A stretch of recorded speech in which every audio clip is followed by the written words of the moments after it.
ուզում եմ թեմայից չշեղվել։ Պարոն Ռուբինյան, թեմայից շեղվելու եմ։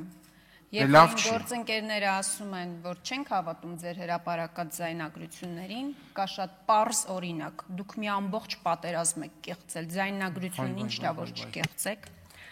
Պարոն Մկրտչյան, վերադառնալով իմ հարցերին,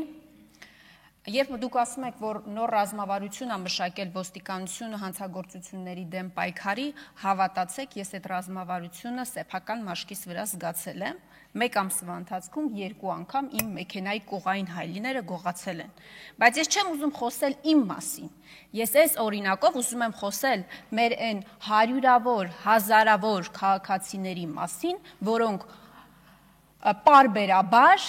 դառնում են այդ գողերի զոհը, պարբերաբար դառնում են։ Եվ երբ որ դուք նաև վիճակագրություն եք հրապարակում, որ հանցագործությունների թիվը այդքան էլ չէ, որքան նկարագրվում է եւ պատկերը ստեղծվում է, գիտեք ինչու է այդպես։ Մարդիկ պարզապես հաղորդում չեն ներկայացնում ոստիկանություն, չեն ներկայացնում ոստիկանություն։ Ես մի դեպքում ներկայացրել եմ, մի դեպքում չեմ ներկայացրել հաղորդում։ Պարոն Մկրտչյան, 6 տարվա ընթացքում հանցագործությունները աճել է 60%-ով։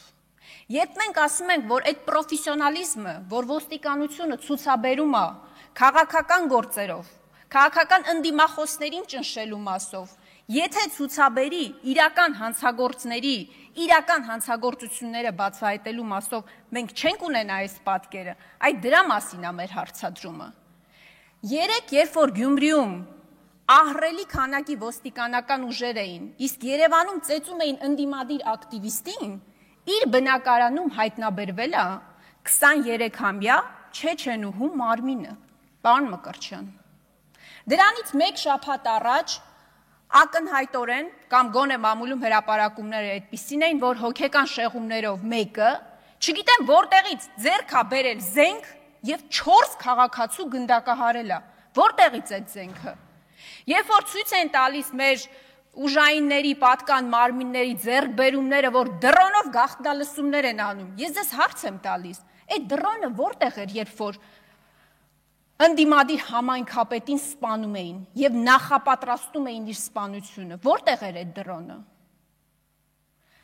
Իշխանությունը պաշտպանված է։ Նիկոլ Փաշինյան այսօր Հայաստանի Հանրապետությունում ամենապաշտպանված մարդն է։ Բայց մեր քաղաքացիները, մեր հազարավոր քաղաքացիներ այսօր անտերության են մատնված։ Շնորհակալ եմ։ Մտքերի փոխանակությունն ավարտվեց։